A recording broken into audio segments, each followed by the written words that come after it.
Assalamualaikum warahmatullahi wabarakatuh. Assalatu wassalamu ala asyrafil anbiya'i wal mursalin wa ala alihi wa sahbihi ajmain. Amma ba'du. Ikhlas adalah bersih hati atau tulus hati lillahi ta'ala semata-mata karena Allah subhanahu wa ta'ala dan bukan karena lainnya.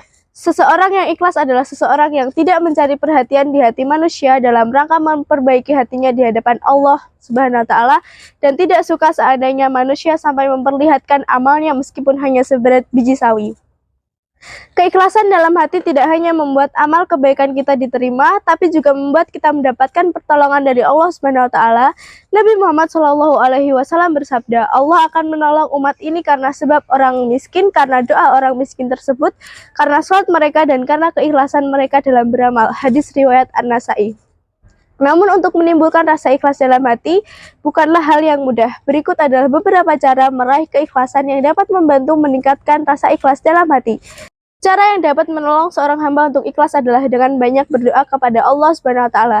Kita bisa melihat bagaimana Nabi kita Muhammad SAW di antara doa yang sering beliau panjatkan adalah doa, Ya Allah, aku memohon perlindungan kepadamu dari perbuatan menyekutukanmu sementara aku mengetahuinya dan aku pun memohon ampun terhadap perbuatan syirik yang tidak aku ketahui. Hadis riwayat Ahmad.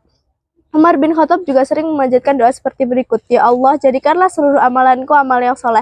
Jadikan seluruh amalanku hanya karena ikhlas mengharap wajahmu dan jangan jadikan sedikit pun dari amalanku tersebut karena orang lain. Cara lain yang dapat mendorong seseorang agar lebih ikhlas adalah dengan menyembunyikan amal kebaikannya.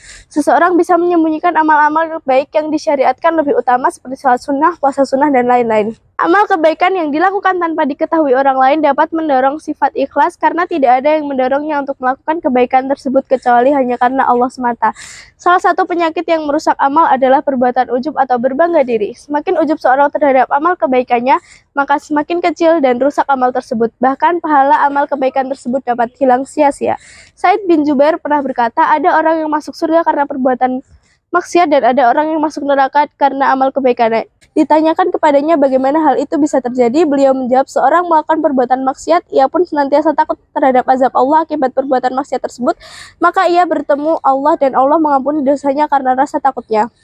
Sedangkan ada seorang yang diam beramal kebaikan, ia pun senantiasa bangga terhadap amalnya tersebut, maka ia pun bertemu Allah dalam keadaan demikian, maka Allah pun memasukkannya ke dalam neraka.